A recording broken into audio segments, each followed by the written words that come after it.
Illinois is the top pumpkin producing state in the country, and one of the top pumpkin farms is, of course, the Great Pumpkin Patch in Arthur. The Condell family continues to be hard at work in preparation for another great fall season. They put my co-host Drew Wilder to work to help them grow a new type of pumpkin.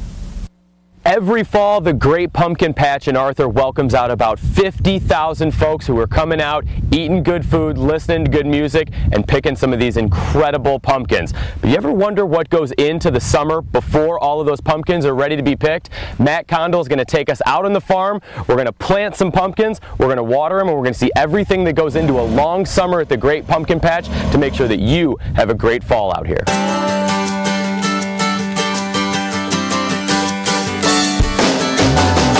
The pumpkins are planted in a controlled environment and then transplanted out in the fields.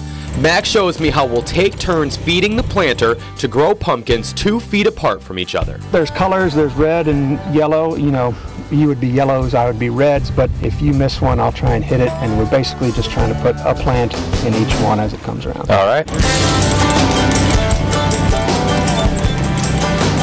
Looks good. I'm looking behind us. I see everything in. All right. Look at that.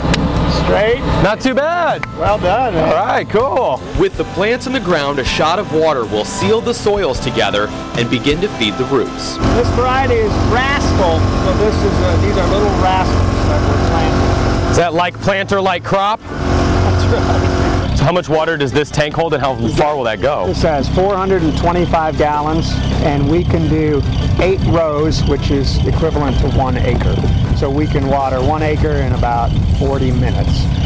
We could plant 1 acre with the transplanter in about an hour, but that's if everything's going just smoothly.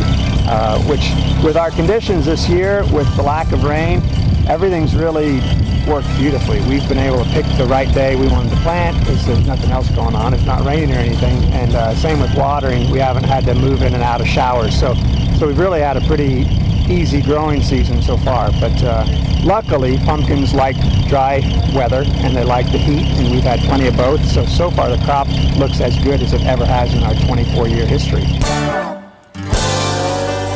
Different species of pumpkins will grow at different speeds. To ensure that they're all ready at the same time, some have been in the ground since earlier this spring. These weeds, though, are competing for the pumpkin's nutrients in the soil, and this rig is going to clean up 90% of the weeds from the field. The rest will need to be picked out by hand, but it really cuts down the time of that task to do a good job here.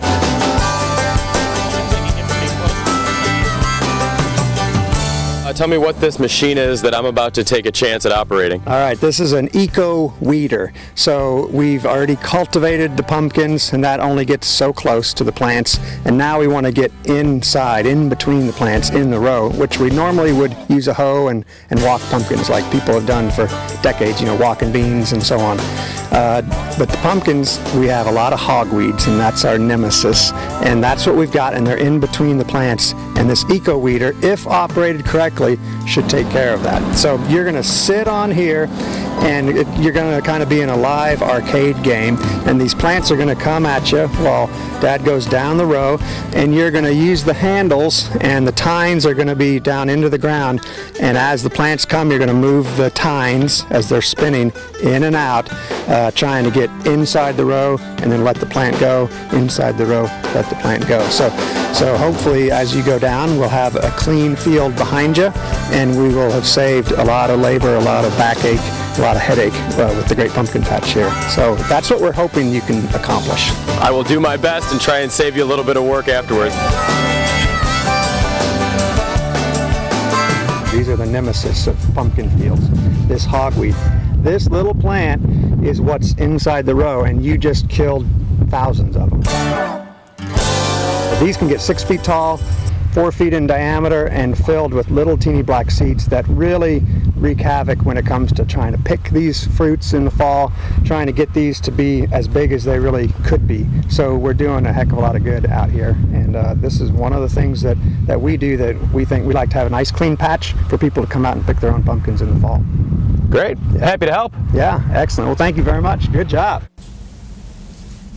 I have to admit, while I was de-weeding there, I did take out one pumpkin plant. I'd say that's not too bad. Not too bad, I think, for my first try. Yeah. So the Great Pumpkin Patch will be short one pumpkin this fall. You guys, you're going to have to put that one on me because I did make that. And who knew Illinois produced the most pumpkins? I was very shocked to hear that as well. I guess I didn't really know where they came from, but I thought that was interesting. And obviously, a huge thank you to the Condell family and everyone there at the Great Pumpkin Patch. They're so hospitable. The food is so good. Oh, I can't wait to go back down there and get some more Amish baked goods. We're ready for fall.